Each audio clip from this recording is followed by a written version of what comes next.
వీటిలో మరో బ్రేక్ ని చూస్తున్నాం. ప్రభుత్వ ఆసుపత్రిలో రోగులకు తీసుకెళ్లాల్సిన వీల్ చైర్ పై బెడ్షీట్ తో తీసుకెళ్తున్న ఘటన నిజామాబాద్ జిల్లా కేంద్రంలో చోటు చేసుకుంది. ఇక నిజామాబాద్ జిల్లా ప్రభుత్వ జనరల్ ఆసుపత్రిలో బెడ్షీట్స్ కు ఇచ్చినంత ప్రాధాన్యత రోగులకు ఇవ్వకపోవడంపై రోగులు ఆగ్రహం వ్యక్తం చేస్తున్నారు. ఇక నగరంలోని వృద్ధురాలు అకస్మాత్తుగా మెట్లపై నుంచి కింద పడిపోవడంతో కాలు విరిగింది. ఇక దీంతో చికిత్స కోసం జిల్లా ప్రభుత్వ ఆసుపత్రికి వచ్చింది.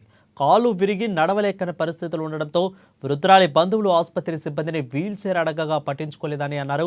ఇక తప్పనిసరి పరిస్థితుల్లో రోగి బంధువులు వృద్ధురాలిని చేతులపై ఎత్తుకుని తీసుకుని వెళ్లారు.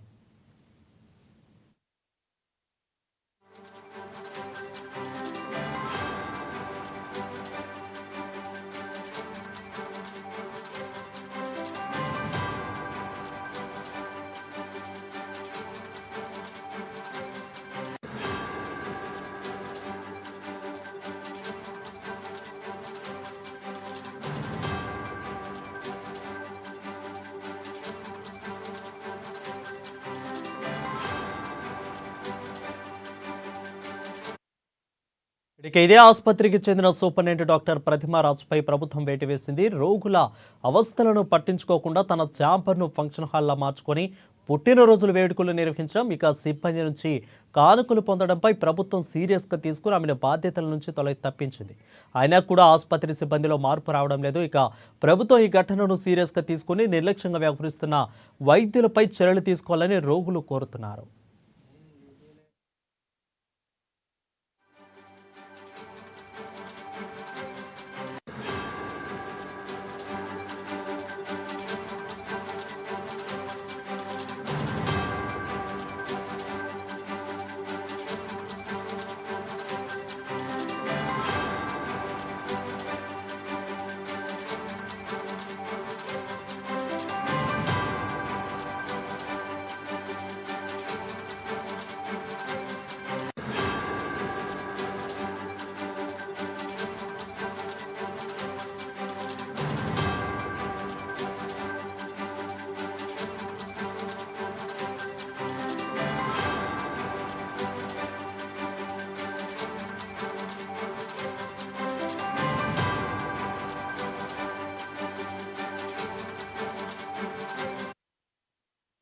బ్రేకింగ్ చూస్తున్నాం. ప్రభుత్వ ఆసుపత్రిలో రోగులను తీసుకెళ్లాల్సిన వీల్ చైర్ పై బెడ్షీట్స్ తీసుకెళ్తున్న ఘటన నిజామాబాద్ జిల్లా కేంద్రంలో చోటు చేసుకుంది. ఇక నిజామాబాద్ జిల్లా ప్రభుత్వ జనరల్ ఆసుపత్రిలో బెడ్షీట్స్కి ఇచ్చినంత ప్రాధాన్యత రోగులకు ఇవ్వకపోవడంపై రోగులు ఆగ్రహం వ్యక్తం చేస్తున్నారు.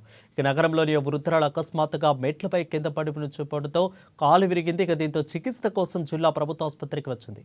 కాలు విరిగి నడవలేని పరిస్థితిలో ఉండగా వృద్ధురాలి బంధువులు కూడా ఆసుపత్రికి సిబ్బందికి వీల్ చైర్ అడగగా పట్టించుకోలేదని అన్నారు.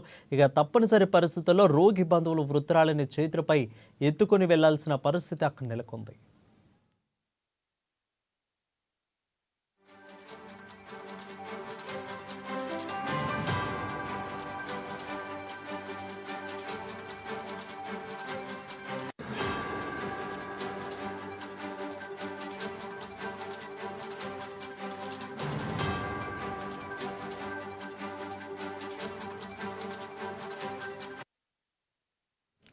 ఇదే ఆసుపత్రికి చెందిన సూపరింటెండెంట్ డాక్టర్ ప్రతిమా రాజుపై ప్రభుత్వం వేటు వేసింది. రోగుల అవస్థలను పట్టించుకోకుండా తన ఛాంబర్ను ఫంక్షన్ హాల్లా మార్చుకొని పుట్టినరోజు వేడుకలు నిర్వహించడం, సిబ్బంది నుంచి కానుకలు పొందడంపై ప్రభుత్వం సీరియస్గా తీసుకుని ఆమెను బాధ్యతల నుంచి తప్పించింది. అయినా కూడా ఆసుపత్రి సిబ్బందిలో మార్పు రావడం లేదు.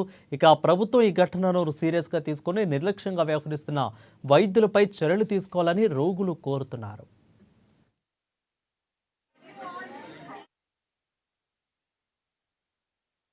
రంజల్ మండలం గ్రామ పంచాయతీ కళ్యాణపూర్ సార్.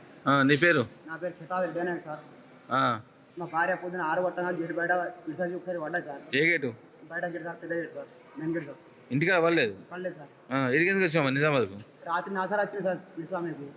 అయితే రాత్రి నాసార్ వచ్చింది సార్ పిలిచామీకు. అయితే హాస్పిటల్ తీసుకొచ్చింది సార్. రాగానే పొద్దున్న గేట్ ముందే పడిపోయింది సార్. అయితే ఆడికి వెళ్ళి ఎండలాకి చలి పెడుతుందని చెప్పి లేచింది. అక్కడికి చలి పెడుతున్నాను కానీ ఎండలు ఊగురు పెట్టినా సార్. ఆడికెళ్ళి 30 సారి వెంటనే చాలా అవుతుంది సార్. పిలిచి తాగుతలేదు, కళ్ళు తాగలే సారు గిట్ట చెప్తున్నారు. అదే కళ్ళు అలవాటు ఉండే కళ్ళు లేకుండా ఉంది. ఇంతకుముందు ఎప్పుడైనా నచ్చిందా? ఇంతకుముందు వచ్చింది సార్. ఎన్నిసార్లు? ఇంతకుముందు 1 నెల కింద వచ్చింది సార్. ఏడా? మాదనగర్లో. ఇంటికన్నా సార్ అయితే మా మరదలు తీసుకొచ్చింది సార్. ఇక్కడ ఒక సూర్య ఇంజక్షన్ పెట్టారంట సార్.